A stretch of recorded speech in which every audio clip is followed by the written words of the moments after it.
Hello, my name is Dr. Mary Hamer. I'm giving an exclusive interview regarding Joran van der Sloot's attorney, Jose Jimenez Navarro, as well as other topics. The key topic of concern of mine is the unprofessional conduct of Attorney Jimenez. Specifically, I sent Attorney Jimenez $75,000 for bail money. And in a December 1st email, Attorney Jimenez responds, "Yes, I received your money." And yet now I find out by Peruvian law that there is no bail for someone charged with murder in Peru. So I ask myself, why didn't Attorney Jimenez inform me that this is impossible? So on January the 12th, I asked Attorney Jimenez to return the money to my bank account. That deadline came and went, so then I went and made a public declaration that Attorney Jimenez is in default of returning my $75,000. I consider that unprofessional conduct, and I'm asking the Peruvian legal system to vacate Joran van der Sloot's sentence of Friday, January the 13th, based on unprofessional conduct by Attorney Jimenez. I have sent Attorney Jimenez about $100,000 in legal fees, bail money, and other expenses. I've sent them through bank wires and Western Union money transfers. I've sent them because he has asked me to pay his legal fees. For example, in the end of 2011, Attorney Jimenez emailed me and informed me that he has 3 months of unpaid legal fees, September, October, and November, and that he charges $1,500 per month legal fees for a total of $4,500. I then wired Attorney Jimenez about $16,000 at that time to pay for those legal fees as well as other expenses. I sent the money to Attorney Jimenez because, number one, he's an attorney. I respect attorneys. He's Joran van der Sloot's attorney. I want to help out Joran. And I trusted him with my money. I did ask for 3 months of unpaid attorney's fees, even though a journalist from Turner.com states that Attorney Jimenez denies that I have paid any of his legal fees. But I have an email verifying that Attorney Jimenez did ask me for those legal fees. On November the 30th, 2011, I sent Attorney Jimenez $75,000 US dollars through a bank wire. On December the 1st, the next day, Attorney Jimenez emailed me back and said, yes, I have received about $75,000 minus some tax money, and he confirmed that he received that money. In another email, Attorney Jimenez talks about an apartment for Joran van der Sloot. So Attorney Jimenez accepted the bail money. He talked about an apartment for Joran. He talked and communicated with me as though bail is a possibility for someone charged with murder. But again, according to the Peruvian legal system, that is impossible. So I consider that, again, another example of unprofessional conduct.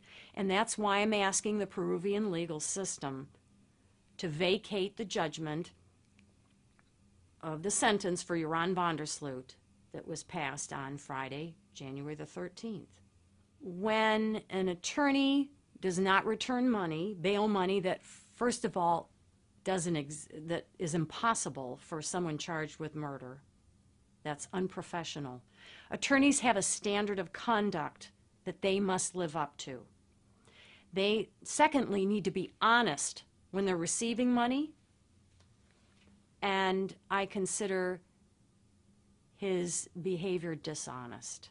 He has not been honest with me. Thirdly, most importantly, he has a duty to his client, Joran van der Sloot, for managing the case. And I consider this very poor management of Joran's legal case. Another party that I have sent money to on behalf of Joran van der Sloot is Anita van der Sloot, Joran's mother.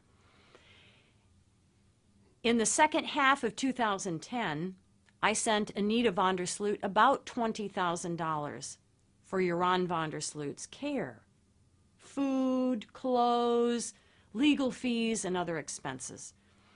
Joran van der Sloot informed me that he never received any of that money, of the $20,000 that I sent Anita van der Sloot. So you can see I have some serious concerns about the money I have sent for Joran's care and legal counsel. Where did that money go? I don't know.